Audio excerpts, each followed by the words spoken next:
These are a couple of the programs and processes, techniques that I've been using to experiment with Arduino in the last couple of days. Usually with these videos I try and have a much shorter experimentation time before making the video, but this took me a little longer to get my head wrapped around how Arduino works. So here's a longer sense of experimentation than you see in some of the other videos in the series. But basically this program here is not running the one that's on the screen here. So let me download the one that's on the screen. It's still a fade, but it's a much slower fade right now. So let me put the one that's actually comes as the example code.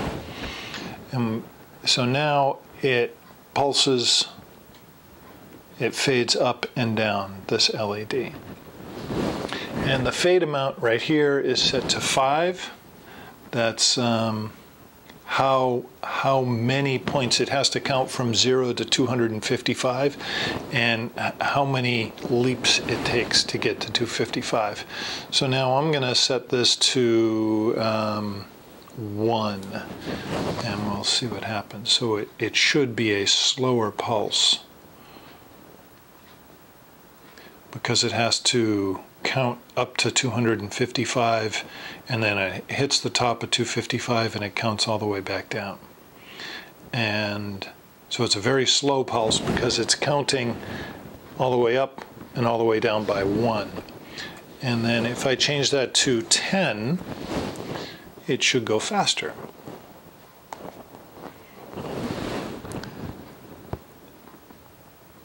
And so you can see it going faster all the way up. And then let's just make it to 100 and see what that does. Oops, wrong code. This one here. So it's counting up to 100 in fading. So there isn't much of a fade. It's basically just turning on and off. And so that is how to change the fade amount by changing, how to change the pulse, the fading, by changing the fade amount. Let me just change that back to the original code. And so now this is the original 5 step. And then there's another way of changing the fade amount by going in to the bottom of the code here, and you can change the delay time. Right now it's set for 30 milliseconds, and so I'm going to change that to 300 milliseconds, and we'll see what happens to that. So it loops through, and each time it goes through the loop, it has to wait 300 milliseconds to go through the loop. And it's still doing a 5 point step up to 255 and then back down to 0. So then that's a very slow loop. It's a slow cycling through the loop. So now let's speed that up by changing it to a 3 millisecond delay as it goes through. And so now it pulses very quickly. And I suppose we can change it down to a 1 millisecond. And it should go even faster. There we go.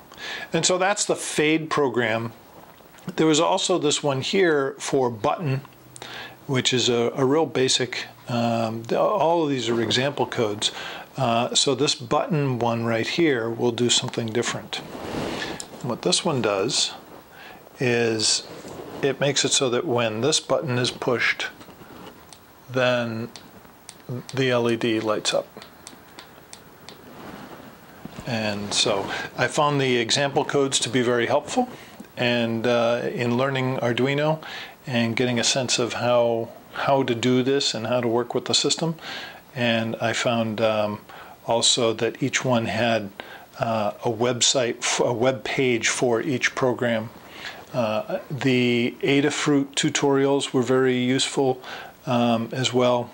They have quite a bit of background information with the Adafruit ones, and with the Arduino ones, the ones that are on the Arduino site, the information tends to be a little bit more stripped down and maybe a little bit more accessible.